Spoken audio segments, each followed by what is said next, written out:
हजरत आदम अलैहिस्सलाम का किस्सा।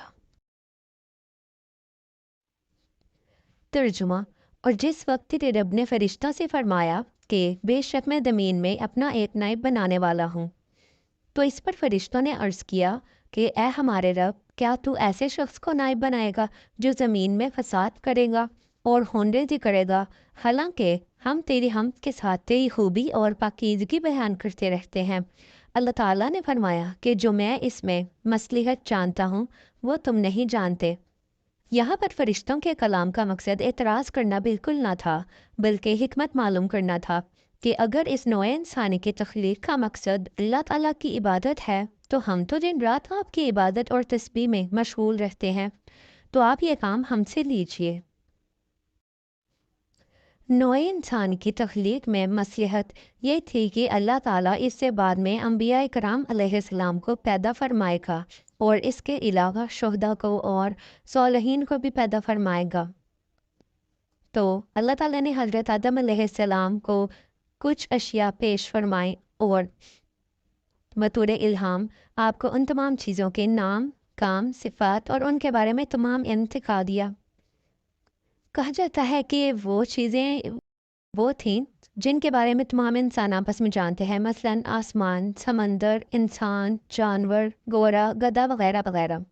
फरिश्ते सोचते थे कि अल्लाह ताला उनसे ज़्यादा इल्म फ़ज़ल वाले कोई मखलूक पैदा ना फरमाएगा और इस तरह अल्लाह ताला की खिलाफत के मुस्तहिक भी वो है।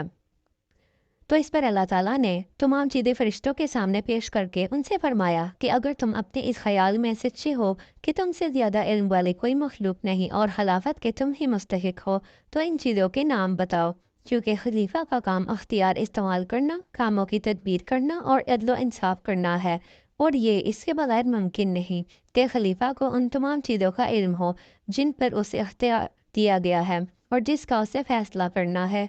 उस पर फरिश्तों ने अर्ज़ की, बोले, बाकी है तुझे हमें कुछ इल्म नहीं, मगर जितना तूने हमें सिखाया बेशक तू ही इल्म हिकमत वाला है।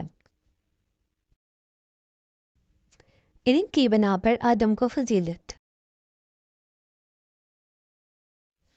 फिर अल्लाह ताला ने हज़रत आदम अलैहिस्सलाम के शर्फ को इल्म की वजह से बुलंद फरमाया और अल्लाह ताला ने फरमाया, ऐ आदम, बता दे इन्हें सब अशिया के नाम।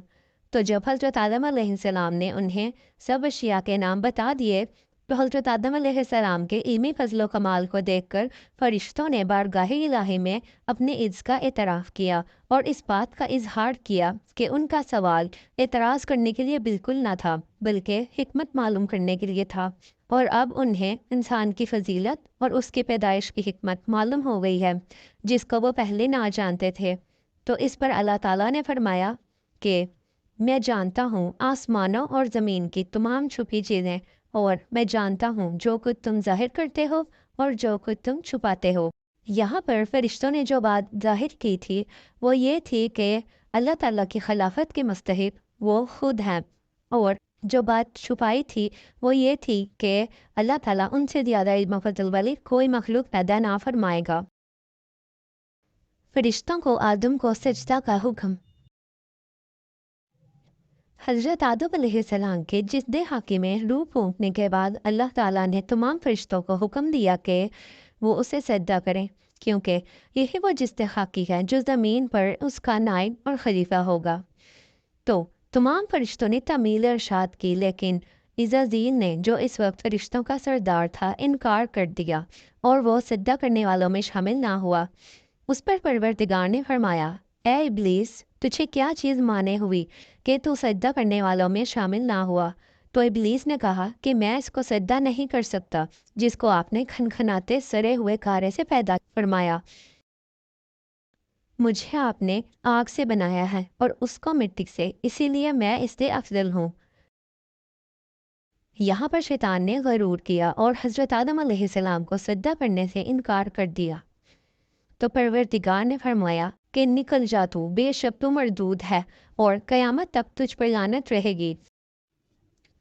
तो इस तरह अल्लाह ताला ने ईज़ादिल को शैतान करार देकर आसमानों से निकल जाने का हुक्म दिया और उसे इब्लीस के लक़ब से नवाजा।